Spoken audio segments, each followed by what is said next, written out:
Donc nous avons écrit un livre qui s'appelle No Code, une nouvelle génération d'outils numériques, pas exactement, qui à la base était pour une nouvelle génération d'outils pour se réapproprier le numérique, parce que c'est vraiment ça les outils No Code. En quelques mots, ce sont des outils visuels qui vous permettent vous-même de créer des choses numériques, des sites web, des applis, des outils internes. Vous pouvez faire ce qu'avant on ne pouvait faire qu'avec du code informatique, qui était compliqué, long à apprendre et tout. Et on vient du code, on respecte complètement le code, mais il faut savoir que ça, voilà, aujourd'hui, on peut s'approprier des créations de la production numérique via ces outils no-code, même si on n'est pas technique à l'origine.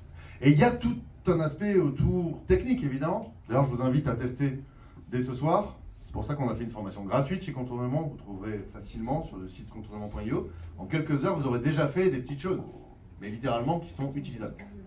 Il y a le côté technique, mais il y a aussi le côté social, parce qu'il y a un mouvement no-code, il y a une communauté, il y a beaucoup de gens, la communauté no-code France qu'on a lancée, en particulier Alexis à l'origine, mais qui est devenu no-code France, une vraie entité à part entière avec plus de 9000 personnes qui s'entraident, qui échangent. Il y a des amateurs, il y a des pros, il y a de l'emploi, il y a des coups de main, il y a des réflexions aussi sur ce mouvement de démocratisation du numérique, parce qu'il y a aussi ce côté versus être passif et consommateur, là on peut devenir acteur de tout ça, producteur. Notamment pour les plus jeunes. Je vois quelqu'un ici qui travaille chez les petits débrouillards à l'époque et qui dans l'éducation populaire numérique, c'est de quoi je parle. Bref, il y a le côté mouvement du no-code, il y a aussi comment bien aborder le no-code, il y a aussi donner des exemples très concrets sur ce qu'est le no-code dans ce bouquin. Il y a beaucoup de gens qui ont lancé des projets solidaires, des projets business, qui ont eu beaucoup d'impact grâce au no-code, qui n'auraient pas pu le faire autrement.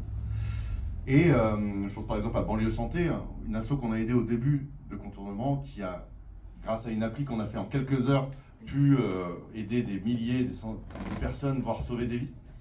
Donc le numérique, c'est aussi ça, c'est potentialiser le réel.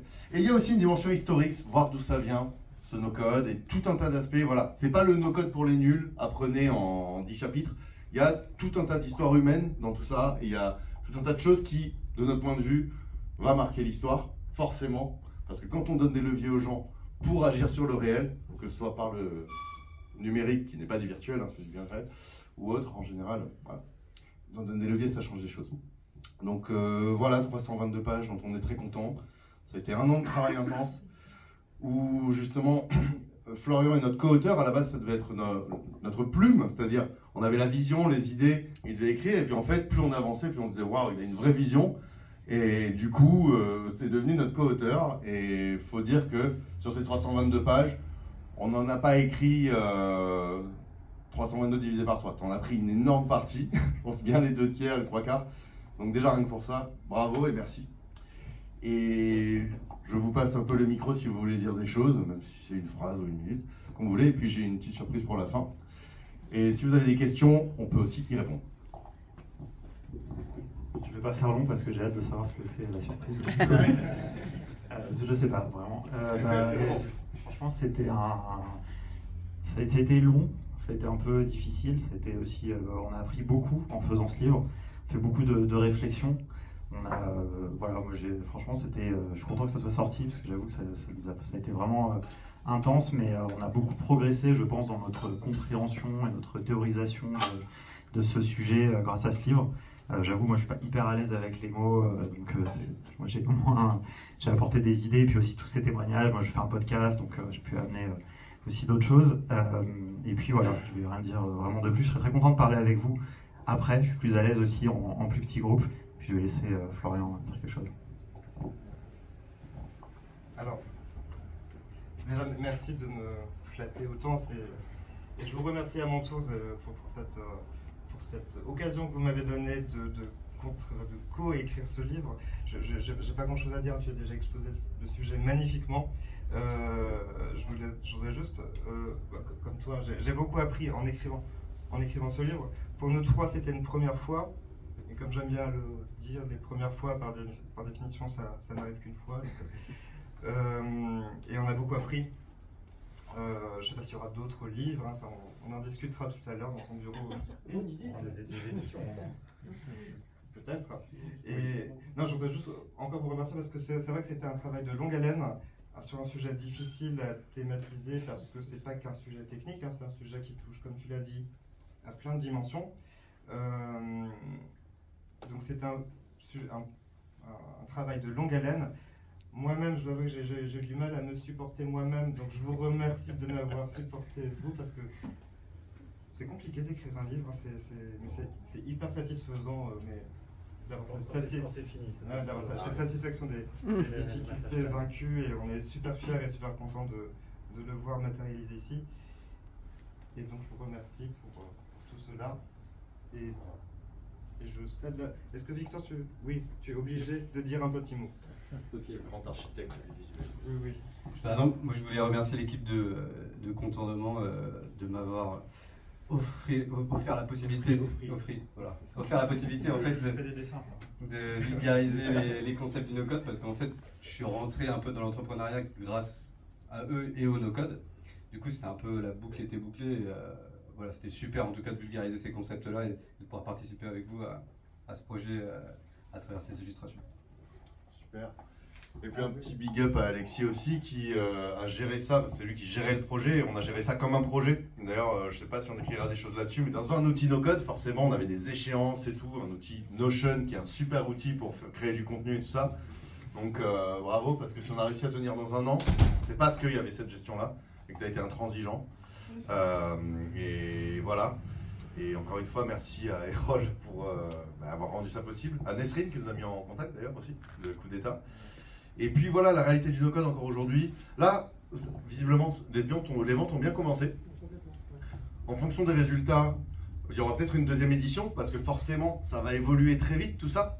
Là, par exemple, il y a une partie sur les grandes entreprises, mais il n'y a pas encore énormément de choses. Dans les TPE, PME, pas non plus, pas trop, surtout dans les startups. Mais quoique, en fait, il y a déjà plein de choses qui sont. Le temps que sorte ce livre, là, on a des histoires de TPE, PME qui elles-mêmes ont créé leurs propres outils en anticipant la crise, en gagnant des dizaines d'heures par mois de travail au lieu de faire des copier-coller, des choses comme ça. Là, actuellement, on forme des jeunes en insertion en Seine-Saint-Denis pour qu'ils trouvent du travail derrière, parce qu'il y a de plus en plus de gens qui cherchent des compétences en no-code. Il y a vraiment un truc qui se passe. Dans les associations, pareil, on a cofondé No Code for Good avec Alexandre qui est là pour aider des assos grâce au no-code.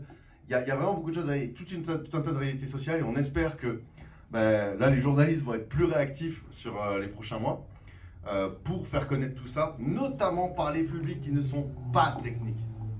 C'est pas la technique pour la technique, le no-code justement, c'est pour démocratiser, c'est pour que le commun des mortels puisse faire des choses avec tout ça. Et voilà, on espère que ce livre sera un bon vecteur d'honnêteté intellectuelle aussi, parce que faites attention, méfiez-vous des contrefaçons. Il y a plein de choses qui s'auto-appellent no-code et tout aujourd'hui, et qui peuvent être aussi dangereuses pour ce mouvement-là. Il faut le préserver dans le sens de la qualité, de l'honnêteté intellectuelle. Et on espère que ce livre contribuera à ça, en tout cas. Et voilà. Et juste pour finir, encore remercier Erol et Alexandre, parce que c'est vrai que dans cette aventure de longue haleine, tu nous as soutenus, inspirés, et c'est... Voilà, je voulais réinsister parce qu'on l'a dit un peu rapidement pour te remercier, oui. Remercier Erol de cette occasion pour créer cet objet matériel. Est-ce que tu veux dire un mot peut-être? Rapidement, parce que je ne vais pas vous... Oui. Ah bah non, mais avec plaisir. Ça. Je m'appelle Alexandre, je suis éditeur chez Erol, et déjà je voulais vous féliciter, vous remercier pour la confiance que vous nous avez accordée en éditant cet ouvrage chez nous, parce qu'il y a le choix aussi, dans les deux cas. Et c'est vrai que nous, chez Erol, on est réputé pour être un éditeur d'ouvrages plutôt techniques, et on a des tonnes d'ouvrages sur quasiment toutes les technologies du web, de Python à PHP, en passant par Ruby, etc. Et on utilise sans même le savoir parfois des outils no-code. Et on s'est dit qu'au final, c'est un courant émergent, dont vous parlez très bien, qui se professionnalise de plus en plus. Mais il y a beaucoup de contradictions quand on ne sait pas vraiment de quoi il s'agit. On pense que no-code, c'est WordPress, en fait, ou pas. Mais en fait, ça va beaucoup plus loin que ça. C'est beaucoup plus compliqué. Et parfois, on utilise des outils qui sont du no-code sans le savoir. Parfois, on utilise des outils qui se revendiquent comme no-code qui n'en sont pas. Donc l'objectif c'est ça, c'est de démêler le vrai du faux, d'apprendre de quoi il s'agit de façon concrète, en tirant parti des expériences dont vous parlez très bien dans l'ouvrage, et pour en faire une force, pour se dire le no-code c'est pas juste quelque chose qui peut changer les choses, mais c'est qui peut améliorer l'existant de plein d'entrepreneurs qui se lancent et qui souvent ont les mêmes problématiques, ont les mêmes questions. je me lance, mais j'ai besoin d'un dev. Un dev, ça coûte super cher. Comment je peux le faire? Mais en fait, quand on lance un projet, on peut le faire tout seul, soi-même, avec beaucoup de bonne volonté et en étant bien guidé.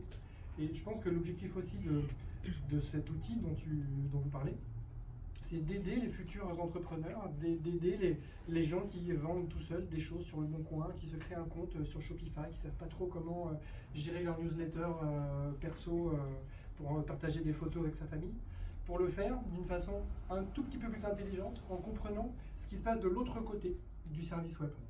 Et le no-code, c'est aussi ça, c'est se dire, c'est pas juste une succession d'outils dont on parle, dont vous parlez, mais c'est aussi des histoires derrière.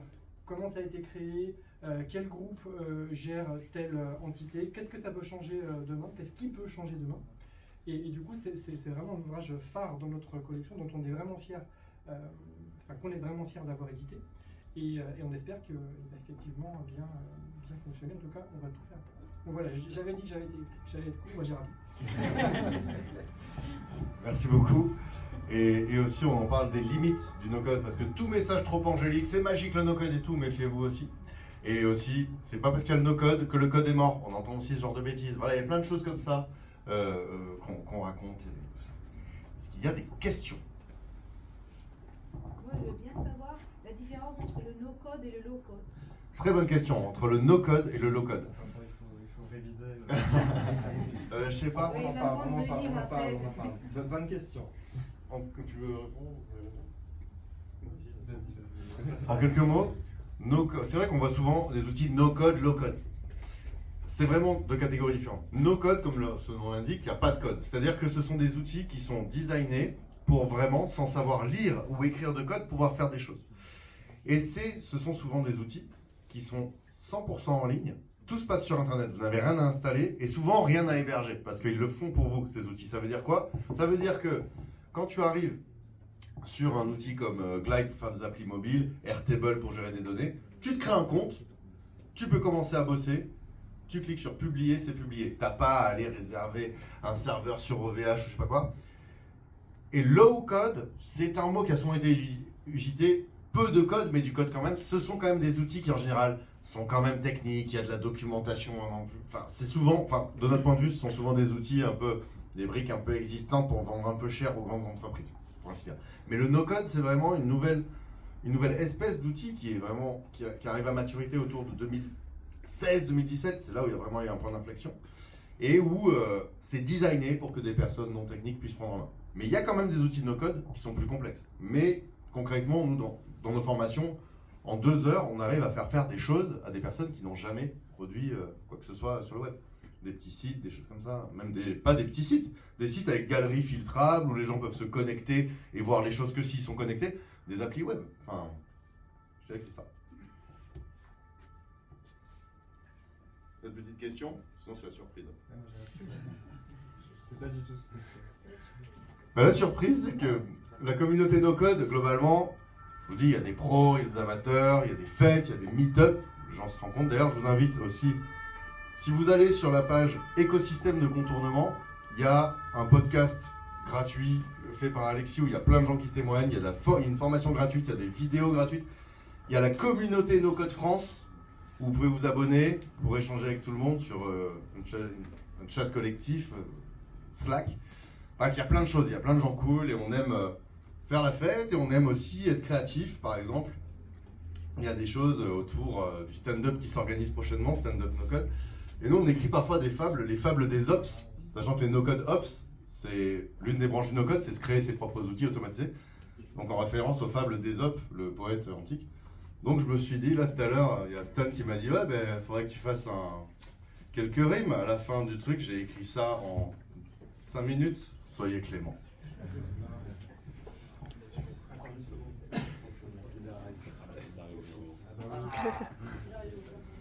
Voilà, quand Mathilda arrive, la poésie prend place. Bienvenue, chère no-codeuse. Donc forcément, ça a pour thème ce soir, cet ouvrage. Un mois après que ce coup de folie empreint de lettres, de blogs, de visuels et de stories j'enfreins, le formalisme en mon nom et en celui de mon hacker d'associé, ainsi qu'en la gloire de la sueur scripturale de Florian Reims. Make, c'est ma mec. Zapier, glide, airtable, comme dit Stanislas. Plein de fables que je suis, je n'aurais pas écrit des stances si classes si en entendant 322 pages, je n'avais pas désormais le sang qui se glace. Bref, défendez l'honnêteté intellectuellement de ces grosses démos, de ces points IO, vous êtes briefés. Programmez visuellement, no-codez bio et kiffez. Ouais.